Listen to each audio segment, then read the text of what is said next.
All right, what's up, party people? My name is Sunny Ray. This is the Sunny Ray Show. Action-packed day. I think I've got like five super interesting people that I'll be speaking with. I'm gonna kick it off with a gentleman by the name of Conrad. He built the first German esports e-learning platform using AI to scale coaching. He's now spinning up a B2B broadcast arm for Riot Games and chasing global growth. He spent a bunch of time in Asia doing some really interesting work, and he's also a marketing digital native. So Conrad, how you doing, bud? Hi, I'm doing great. Thank you for the invitation. Yeah, I'm excited. So where in the world are you? I'm at the moment in Aschaffenburg. That's a little cute town in Bavaria near Frankfurt am Main in the middle of Germany. So on the edge of Bavaria, which is a very nice country near Germany. That's a joke here locally.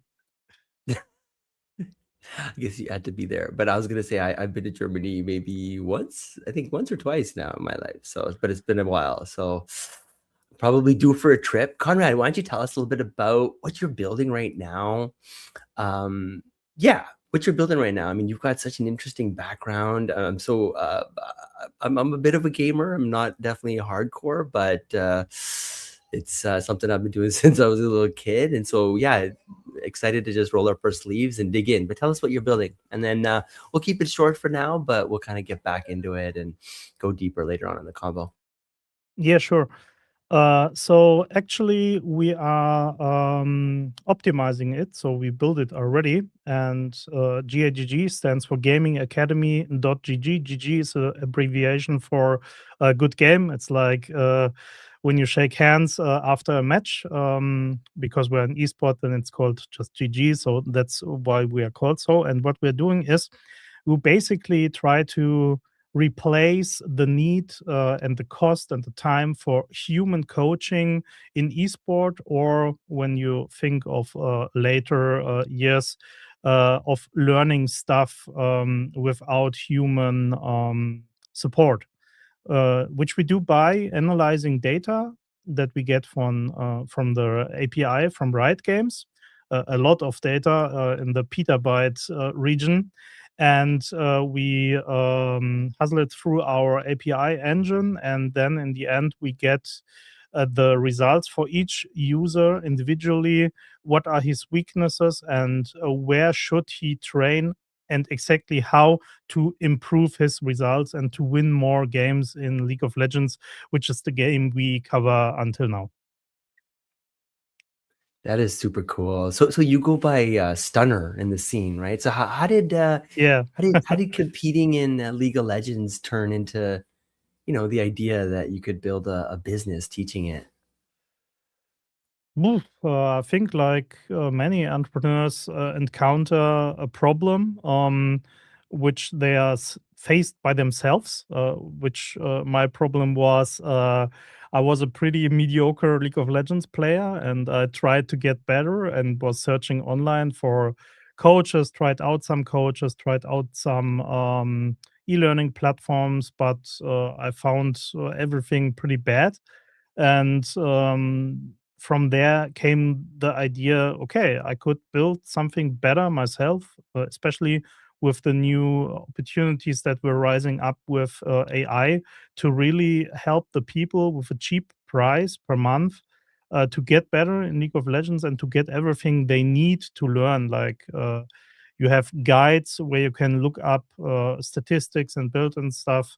You have a chatbot which is enhancedly trained by us to give you even better answers than the standard ChatGPT, OpenAI, Claude bots uh, about the game. And everything else you might need, a community where you can ask other players stuff and everything around it. Yeah. So how do you pronounce it? Is it like GAGG? Is that how you say it? Yeah. Or ga.gg. Yeah. GA.G? So when you started it in 2021, German esports e-learning basically didn't even exist, right, as a category. So I guess what did you see that that others didn't? Um, I saw that the competitors are mainly from Asia and USA, and there's kind of a vacuum in not only Germany but whole Europe for this business concept. That's also the reason why we work for many other companies also as a supplier and not only as a company with an own product. And the thing is, everything that was there on the market worldwide, I thought it did not really solve the problem. So that was my main drive why I tackled it. Not because to say, okay, we're the only one in Germany, which was of course a big advantage when you come to entrepreneurial contest where we won the Bavarian one, made the first place there, and also a national contest which is called Sprungfeder in Frankfurt on the stock exchange, where we also took the second place because our idea was so unique for especially Germany. And then you built essentially the whole thing without major investor capital. So can you walk me through the early decision to bootstrap instead of raising? Yeah. Funny story because it started a bit like it is written in the playbooks, right? You start with an idea, you pitch it to a friend, and the friend says, "Hey, cool idea. I might know some people that are interested to invest." Basically, the uh, friends phase of investments with business angels, family, and friends. We got a couple of bucks there, which were, I think, from the external investors, 70K euro, which is not that much. We invested a bit ourselves, so we started with 100K, and at the beginning, we built an MVP, which did not include the AI part yet. It was only to show, okay, we can build it and we get interested users that are willing to pay some money. At the beginning, it was only a video on demand platform where you pay money and then you get access to some teaching stuff, videos. And from there on, we developed it further because it was working very well at that time.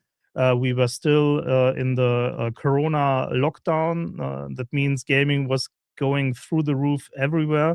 Investors were hot on gaming topics, a bit too hot in the later view. But it worked out pretty well for us because we got a little more money to enhance our platform and to broaden it, to bring the AI part in it, to bring the statistics part in it, which we wanted from the beginning.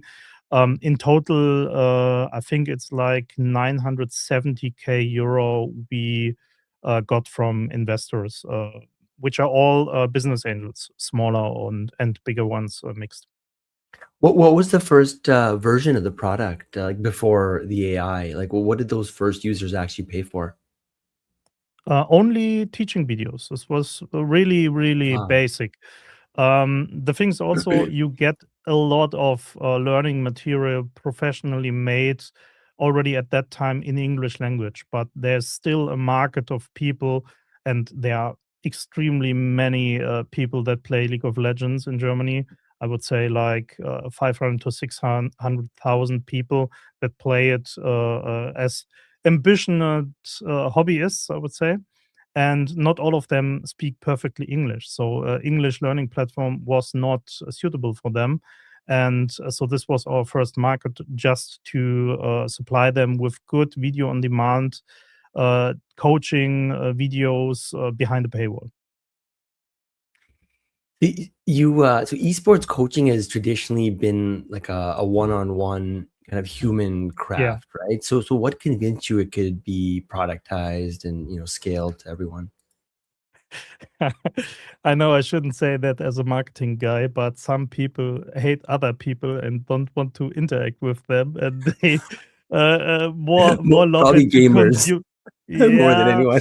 the stereotype, I don't want No. to feed it, but partly it's true. The people are sitting in their basements and don't want to talk to people.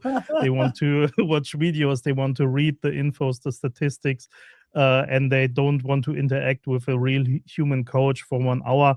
And it's not only that, but also the cost, because when you want to get a good coach that coaches you live, it costs about 25 to 30 euro at least per hour, which is, of course, much more expensive than watching videos online, which are also available for free on YouTube, of course. Um, but also you have to schedule the time. You can't do it right at the moment immediately when you want to, right? You have to schedule a date which might be in 2 days. You don't want to wait that long. Yeah, it's like the personal preference, how you want to learn, and the inconveniences it removes to have a platform where you can just enter, pay X euro, and you immediately can do everything on there by your own when you want to do it. Interesting. So what point did you realize that this was like a real company and not just, a side project for the community? I mean, I started the whole thing already 2017, before we opened the company, the limited, you would call it, company form in 2021. And from 2017, it was more like a marketing research hobby project, side project run by me. And when Corona started and the first lockdowns came, and then I saw massive traffic on my little marketing project page, and I decided it would be uh, too much wasted potential not to make anything more out of it. And that then the idea started in, I would say, the end of 2019, to really tackle it as a startup project. And then you essentially partnered with a bunch of German-speaking players and coaches. So how did you get pros to, essentially put their knowledge into like a platform that arguably competes with their coaching? Actually, the influencers we have on our platform, which are kind of pro players themselves, they don't do coaching by the model where you can book them for an hour or something. But the main one with which I started, which was the door opener for all the other contacts, was Autofill, which is a streamer and semi-professional League of Legends player here in Germany. And we met at an event where I was responsible from the MSI company side, which is the Taiwanese gaming hardware producer. We were sponsoring, which was called Uniliga, University League finals in, I think it was Cologne, where we met the first time. And he came to me during the time where I was working at MSI, and asked me if MSI could sponsor him. So we first got in touch, and then actually we heard nothing from each other for a year or so, until he got bigger, and my idea for a gaming academy grew. And then we got back in touch. I got him small sponsorships when I still was working for other companies for marketing, and also onboarded him to my little GAGG project at the time. And from there on, because he's very good linked to every other influencer and pro in Germany, that was the starting point, a foot in the door, and someone that speaks well of you tells others, hey, this is cool, check it out. You might work with them. So that was the start on that side for us. If I could make a living out of StarCraft, that would be a dream come true. I'm taking notes here, Conrad.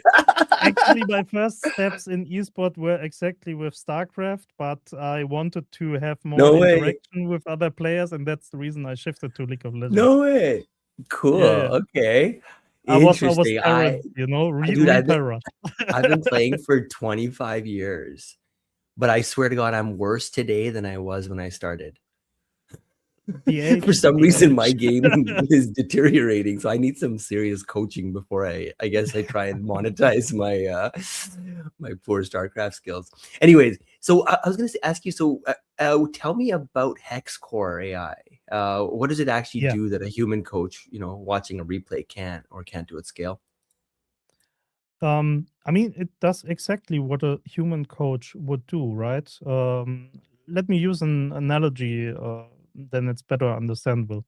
When you, for example, play tennis and you just play it for a hobby, right? You know that you will never be a professional, but you want to compete in your lower leagues with the team, and maybe you want to beat your brother and have a good time by it, and stuff like that.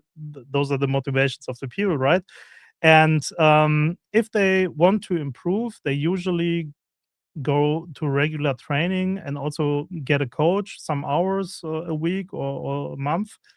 And the coach watches from the sideline and tries to identify what are your biggest weak points, right? Why are you losing so much points? Maybe your backhand is a little bit off, and you're doing it wrong every time. And then he interrupts you and tells you, or tells you after the session, right, look, if you want to improve, if you want to win games, you have to do the backhand differently. And those are the exercises you have to do now to get better, to win more games. And we do exactly the same, just on the second monitor instead of a person that is standing beside you. And we take all the data from the player, which we get from the right API, and we analyze it, compare it statistically with the averages of other players on the same position of the same skill level. And with these differences combined with a little AI node, which tells us um, if any of those skills where he has the biggest difference to the other players in average, what skill of those, if he would improve on particularly that skill, would be best for him to win more games.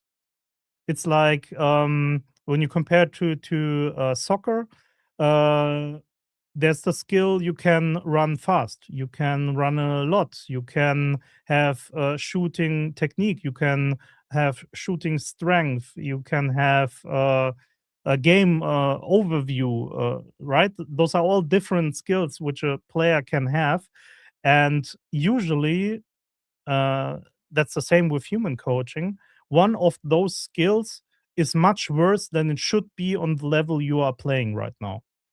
And we identify that with data, tell the player, hey, that's your weak spot, work on that, and also work exactly like this on that. And we give him the right videos to solve his individual problems. The videos, of course, are not individual, but we have many hundreds of them, and we suggest the right video with which the user can improve the most, the fastest. That's super interesting. Super cool. Okay. So let's keep moving on, I guess. Can you talk about Kochi? This I was reading about, so Yeah. gives players this kind of like this data-based feedback on their weakness, right? So I guess my bigger question is, where does it genuinely outperform, for premium content, that, yeah, I guess for human versus humans, right? Like, if you stack it up against human coaches, and where does it also fall flat? um the biggest advantage is, I think, in the behavior of the users. That uh, Kochi is just our mascot, which represents all the AI in the background, and acts like the digital virtual coach, right? That replaces the human. And I think the first thing is the users have specific behavior how they want to learn. And Kochi enables them at 3 a.m. In the morning to launch Kochi, to ask him stuff, and he will answer, to look in the Hexcore AI to see what lessons Kochi recommends, and you can learn totally individually like you want when you want. And also Kochi delivers consistency, because in human coaches there are good coaches, there are bad coaches, there are mediocre coaches, right? We all know them, met them, and Kochi is constantly delivering the same results. So if a player data shows clearly there's lack in one skill, Kochi will always identify that skill and always recommend the same videos. When you have a bad coach, you might get bad advice, work on the wrong things, and get stuck, right, in your skill development. And that's where Kochi scores extremely well, because the results are always constant. The machine does not calculate how it wants every time differently, because it follows an algorithm combined with the AI suggestion component. And the thing where it lacks, where I would say its limit, is when you go beyond a certain skill level, which is I would say in League of Legends terms, when you have the rank master or buff, which is already under the top 1% of player base. Only a few 10,000 people are in that rank in every continent. So when it goes to the region where you might think about a professional career, then a human coach can be much more beneficial. Um, Not only because the human coach can go much more deeper in your individual skills, because we have defined a certain skill set, and if your problem is outside of that by us defined skill set, so yeah, we won't recommend any lessons for it. And also it's kind of default by product design, where we are of course focused on the majority of players, because the 99% of players before you get to that master rank and above, those are in numbers much more potential customers for us. So that's why we from the beginning were focused on the mass of people, and we already said, okay, if you want to go pro, we can take you to master. From there up, we are probably not anymore the best only choice. I would say you can still use us in addition, but if you really want to get pro, you probably need some professional human coaches, or join an esport club and get coached there in addition with teammates together. Because everything we are talking right now is mainly solo queue focused. Maybe you have to explain that League of Legends is played 5 versus 5 in players, and usually the people play alone, and that they get 4 random teammates and play against 5 random teammates. But when you go more to the professional region, you usually play with the same teammates all the time. And then there come some things like team strategies, team compositions, and stuff like that, which is not relevant for the solo queue player, because he's always playing alone and has not that much coordination with his teammates. So you said something that I want to sit on a little bit. So you said full AI content production essentially still has many miles to go, right? Before it can replace You humans you for, looked into my LinkedIn, right? yeah. Oh yeah, for Okay. premium content. So I guess what broke that illusion for you? Um, we were trying out some tools, and we're trying out where are the limits, how far can we take it, because of course video production is very expensive. You need a cameraman, you need a studio, you need a cutter and stuff like that. And we were trying if we could generate some lesson stuff purely with AI. We have very sophisticated videos where we show with overviews of the map with animations. So figure moves from there to there, and lines are displayed where something happening, and areas are highlighted. Stay away from there and stuff like that. And those very specific content generation cases, we were not able, and we were trying a lot of tools to generate content like this only with AI tools. It has shrunk our use of AI in the video production sense to a point where we just use specific tools for specific purposes. Like, for example, I'm using right now an AI voice filter, and we also use those voice enhancement filters on our videos to increase the voice quality, right? Or if there's something we want to change that the person is saying in the background, we use AI voice generation just to replace that line, which the person has never spoken like that, but we can generate it out of the voice lines we already have from them, just to update the videos, so we don't have to record the voice lines again, and they sound exactly the same like they were before in the video. Or low light picture improvements. That's the situations where we very precisely use AI to enhance the content, but you cannot do that premium content we do only by AI. It's impossible. So can you be specific? Like, what did AI produce that looked great in a demo, but failed once real paying players relied on it? We had tried out to change the language on our premium courses, right? You have tools like HeyGen and others where you can upload a German-speaking video, and the tool is supposed to generate English voice line and lip sync the lips of the speaker from the German lip movement to the English lip movement, which is working pretty fine when you have a video like here now of one person speaking in front of the camera, relatively near the camera, and there are no cuts between it and no animations between it. Funny situation that happens with our coaching videos. Because we cut always from the person speaking to in-game content where we show the game scenes, right? And in the game scenes, they are also visible sometimes the heads of the champions, because we want to show something. So you have the person speaking in the background, but the AI tool thinks, oh, there's the person head.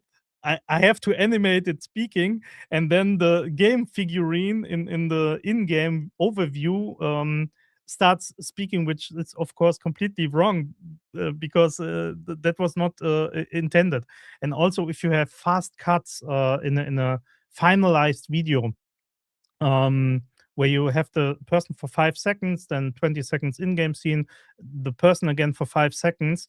The tools cannot cope with those fast cuts. And especially at the beginning and end of speaking scenes where the person is visible, the lip sync is off. Those are some specific limits we encountered where we decided, okay, we cannot use this.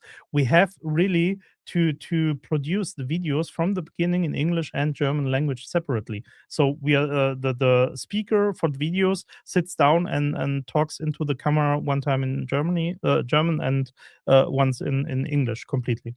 Then we can have all both voice lines originally, and we cut two different versions of the video where we thought AI could solve that problem, but it's not yet there. I hope it will be sometime, but not yet.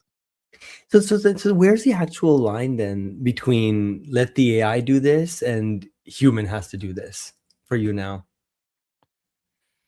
It's a mix of what's the quality we can get and how much time can we save. And that calculation is not positive for us yet. I love that. Okay, cool. So, a lot of founders are selling kind of this pure AI replacement right now, and you're effectively arguing for AI plus human. So, I guess why is that more like the durable model and not just like a transitional one? Um, uh, One question back to you: do you also get those AI generated hundreds of inquiries on LinkedIn service, this and that? Do you want to use my service? Blah. I think so. Of Yes, course. Yeah, of of course. Yeah. course. Yeah, annoying as hell. Annoying as Mm. hell. And I think people start to develop a feeling when stuff is genuinely produced in the best way possible for perception, or it is just AI slop. I mean, AI slop is getting better, but sometimes you can still identify it. And when you are a customer and paying for something, and you get the feeling, oh, why is that so weird? Something is off and wrong. Why is the character head speaking right now, which should be only a static picture and stuff like that? When you see something like that, me as a customer, I feel kind of betrayed because I don't get a well-made product. I just get something automatically stick together, you know? So you have positive ROI right now on every new customer, right? So which a lot of I think AI companies can't say. So how did Yeah. building with constrained capital force you to find the parts of AI that actually pay for themselves? Uh, Try and error, of course. We're doing this for some years now. We did our failures too. Sunk some money into AI tools that were not delivering, and the money was gone. But in the end, um, kind of like I said, when we can get faster and cheaper with AI to the goal we want to achieve, then it's good purpose to use it. And also, if it enhances the product or the media experience for the user, then we also use it. But if it only saves a lot of time, but the product gets worse in a way where we say, okay, the user will notice that, then we don't go that trade-off line, you know. Some companies say, okay, the product will be worse, but we save money, we do it anyway. And that's not our way because I mean, our goal is long-term focused, and we want to be the one and only leading platform when it comes to learning how esport titles have to be played correctly. And if you want to build such a community, especially with the gaming community, they remember if you fucked up. I don't know if you know the shitstorms that were in that industry, but Bobby Kotick, Blizzard, a big PR shitstorm, and the community in gaming is very unforgiving when you try to sell them yeah, crap. Well, I guess yeah, that applies to most industries. So if you had to, before we move to the next or last section here, if you had to teach, another founder one hard lesson about where AI in content creation breaks, and what would that be? um don't try to generate your content purely with AI. Use it specifically for the cases you need it, right? Like for example, you have a picture and you want to remove that part of the background. Okay, go to an AI tool, prompt something what you have to be visible in that part of the picture. But start with a real picture and don't generate a non-existing picture totally. Um, I think when you start with a real picture, for example, it gives the thing some realness which the users can see, maybe not by specific reason, because they can say, oh, the fingers are wrong and stuff, because AI is beyond that. It's good enough for stuff like that. But it makes it original, right? Because AI always learns from stuff that was already there, which means everything you generate purely with AI looks always like something that was already there. And if you want to create your own thing, and you want to avoid to look like that generic, you start with a real thing and only enhance it with AI, and then you make something good, even better. But don't build it purely in AI. That would be my advice by the usage of AI. Great. So now let's maybe focus on your current project and vision. So this year you launched GA Productions, which is I guess a broadcast studio in Berlin. Why move into B2B production when your core platform is hitting its stride, or did I miss something there? Um, it was a coincidence, more or less, because there was the big esport organization company Freaks for You Gaming in Berlin that had to close the doors last year.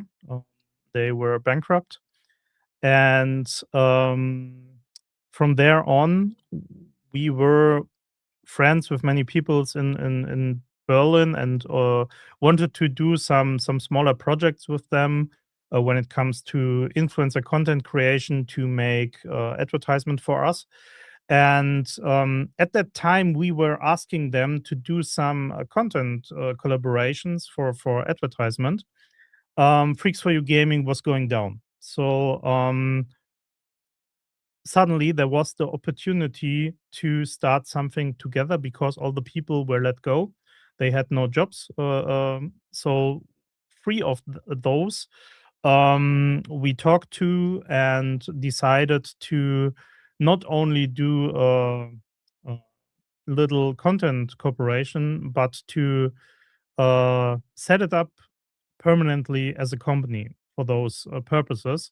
So we not only do B2B services for other companies there in Berlin, but it is also a possibility for us to have a production team with that we can generate our content better, right?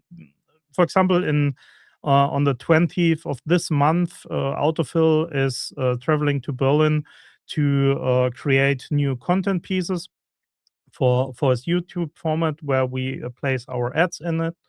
And we use our now big studio in Berlin for that. And before that, we had to rent other studios in other cities, and we had to do much of the producing stuff ourselves. Now we have a set up team in Berlin that can do such things for us. In addition to broaden the um, income stream a bit with other things and increase it. Yeah. Interesting. So you're essentially building an international league platform, right, for Riot and Riot Games around this Not ARAM. not for Riot, allowed by Riot. Let's say Uh, it so. well, I guess that was going to be my bigger question: is how did a German startup land Riot, which is, I guess, owned by Tencent, right, as a client? Yeah, yeah. I mean, Riot Games has national responsible persons which sit in Germany in Berlin also, and those are responsible for the national markets. And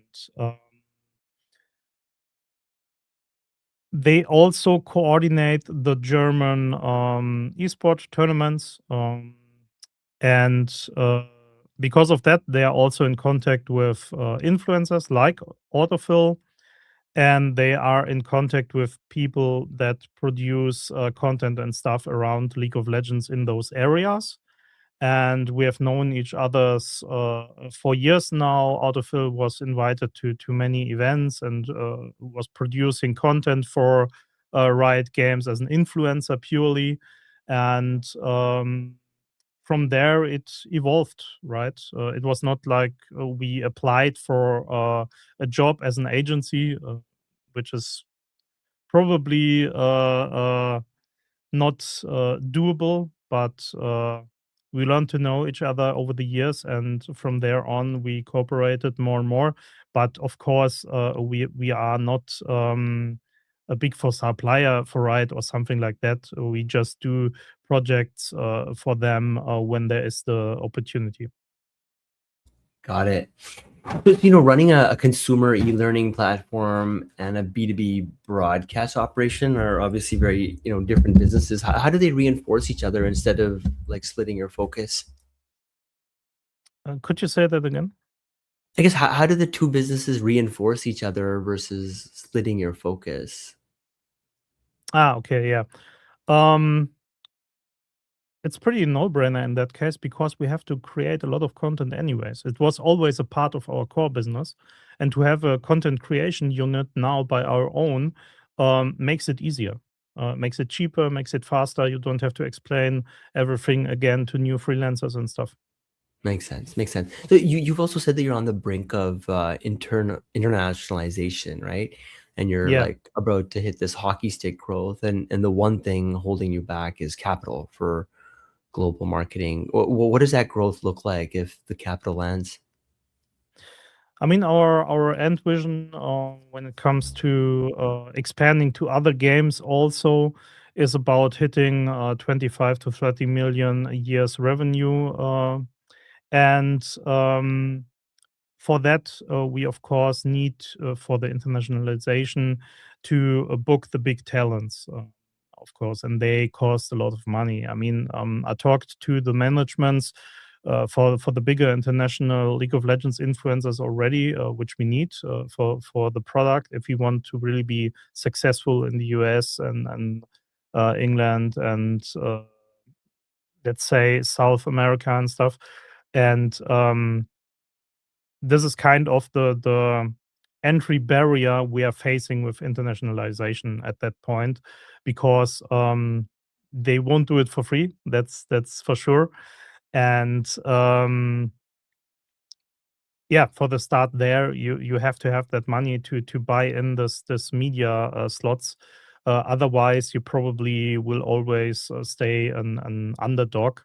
And I would say the most difficult thing for us to get traction there is that, like you said in the beginning, there is not really a product like us in Germany, and there is not that much of a esport gaming related market in Germany for that. Of course, you have big esports events which are sold out and make millions of euros, but not in the segment where you have investors investing in esport ecosystems. This is was kind of unique with Fix for You Gaming, which failed. And so, especially in Germany, the investors are very, very careful when it comes to giving money to a project like us. So, one of the things I love talking about on this show is this like convergence of where AI meets real industries, and esports is like one of the most digital native fields there is. Where do you think AI changes kind of like the competitive gaming most over the next few years? I don't know if it will at all because um, esport is about the skill of the player, right? And it would be unfair if that was influenced by AI. So I think it will always be the raw skill of the player on professional esport scale that decides. But when it comes to game development, AI will play a big role there. But I don't think it will on the big stages with real humans competing against each other. Because when you would, for example, introduce a component in a game where you play on stage on a big esport event with or against an AI, I don't know if the perception for the audience would be good. I think not. It's more Well, like I mean, I people, guess we, humans we against humans. That's interesting. yeah, we cracked chess, right, a long time ago, and Yeah, and no people one still care watching is about playing robot exactly. one game against robot B. Esports runs on like this global, borderless, often kind of like micro-sized transactions, right? Players and creators are everywhere. Yeah, Have you yeah. thought about where open money rails or Bitcoin fit a platform that's about to go international? Uh, it's kind of a um cautious decision for me because I hate all those microtransactions in games. Um, especially when they buy you advantages, right?